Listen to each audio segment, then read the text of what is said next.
नमस्कार दोस्तों, मैं जितेंद्र सिंह AGIS में आपका स्वागत करता हूं। आज हम इतिहास से संबंधित बड़े ही महत्वपूर्ण तथ्यों की बात करेंगे या इतिहास की जानकारी देंगे आपको। सिविल सेवा के लिए इतिहास कितना महत्वपूर्ण है और इतिहास क्या है।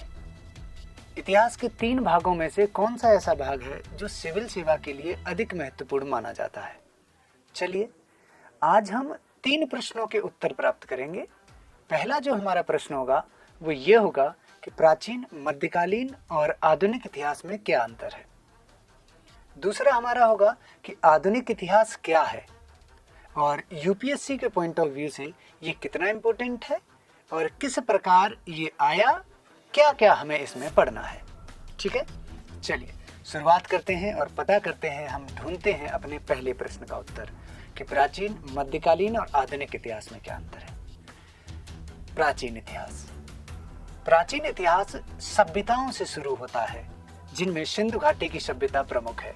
हम देखते हैं कि सिंधु घाटी की सभ्यता और प्राचीन भारत की प्राचीन इतिहास की शुरुआत व्यापारिक युग से होती है।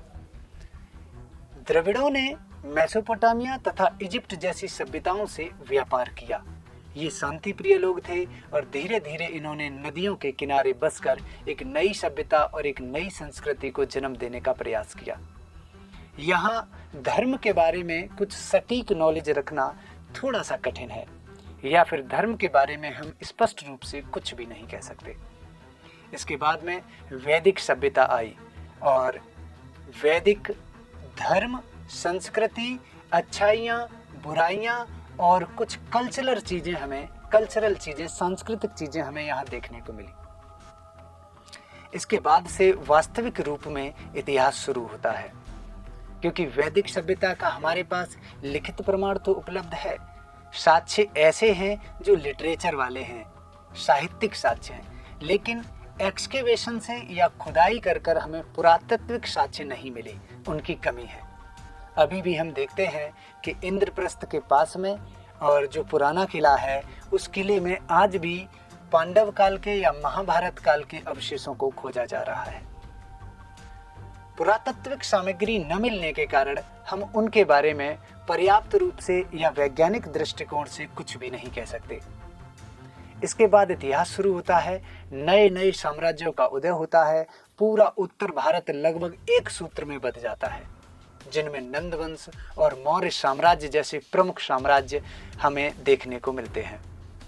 इनमें नई नई संस्कृति, नए नए आविष्कार और नई नई चीजें देखने को हमें मिलती हैं।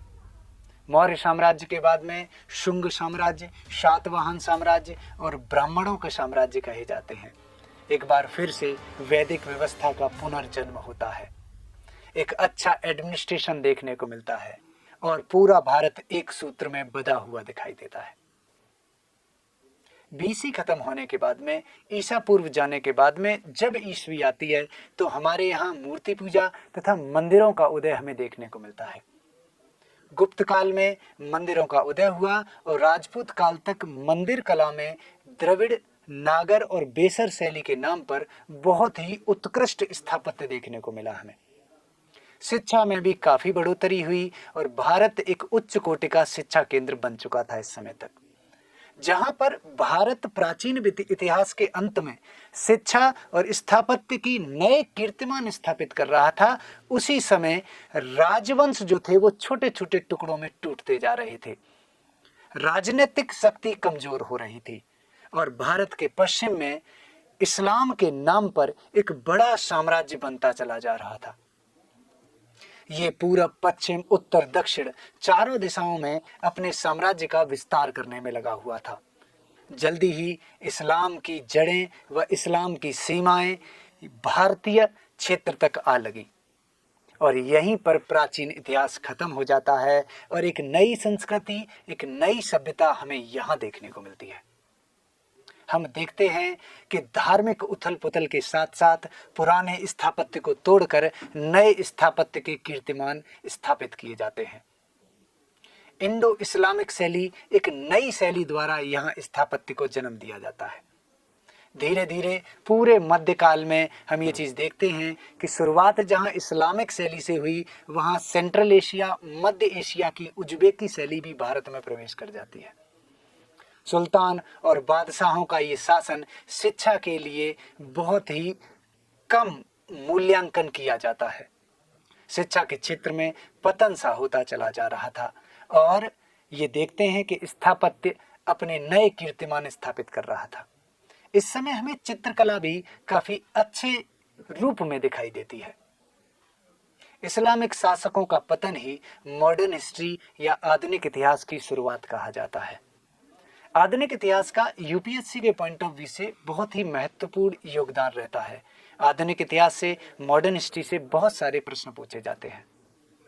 धार्मिक उथल पुथल के बाद में एक बार फिर से उपनिवेशीकरण के कारण, क्योंकि यूरोपियंस या यूरोपीय जो थे वो पश्चिम और पूर्व दोनों तरफ अपने पैर पसार रहे थे और इन दोनों में उन्होंने सबसे ज़्यादा महत्व दक्षिण पूर्व को दिया, जो भारत और इंडोनेशिया का मसाला द्वीप का क्षेत्र था।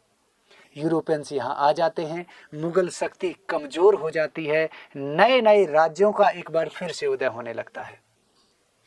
उन नए राज्यों को फूट डालो राज्य करो की नीति अपनाकर अंग्रेज धीरे धीरे अपने में मिलाते जाते हैं और भारत में ब्रिटिश साम्राज्य का जन्म हो जाता है।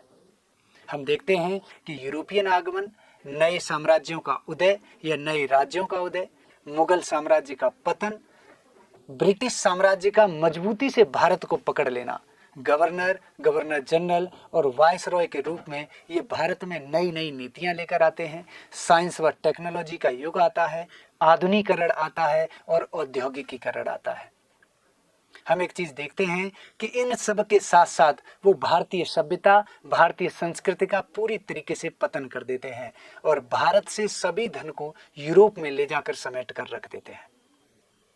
हम देखते हैं कि गांधी जी, भगत सिंह तथा नेताजी सुभाष चंद्र बोस जैसे बड़े बड़े क्रांतिकारी सामने आते हैं और इस तरीके से हमें उन अंग्रेजों से, उन अंग्रेजी सोच से, उस वेस्टर्न कल्चर से आज़ादी दिलाते हैं। ठीक है, तो हमारे 3 प्रश्नों के उत्तर इस प्रकार समाप्त होते हैं और हम देखते हैं कि किस तरीके से प्राचीन, मध्यकालीन, आधुनिक इतिहास रहा। जब मुगल साम्राज्य का पतन हुआ, इस्लामिक खत्म हुआ, ये समय लगभग 1700 एडी के आसपास या 1700 ईस्वी के आसपास का समय है। 1700 से लेकर 1947 तक का समय आधुनिक इतिहास कहलाता है और इस इतिहास में 1857 की क्रांति, सामाजिक व धार्मिक आंदोलन, भारत में अंग्रेजों द्वारा शिक्षा का विकास किया जाना, राष्ट्रीय आंदोलन और यूरोपियन आगमन, ये महत्वपूर्ण टॉपिक हैं जो यूपीएससी के पॉइंट ऑफ व्यू से बहुत ही ज़्यादा जरूरी हैं। इसी के साथ मैं अपनी बात को समाप्त करूंगा और आशा करता हूं कि आप इसी तरीके से AGIS के साथ जुड़े रहेंगे और नए नए तथ्यों को समझते रहेंगे। धन्यवाद, नमस्कार।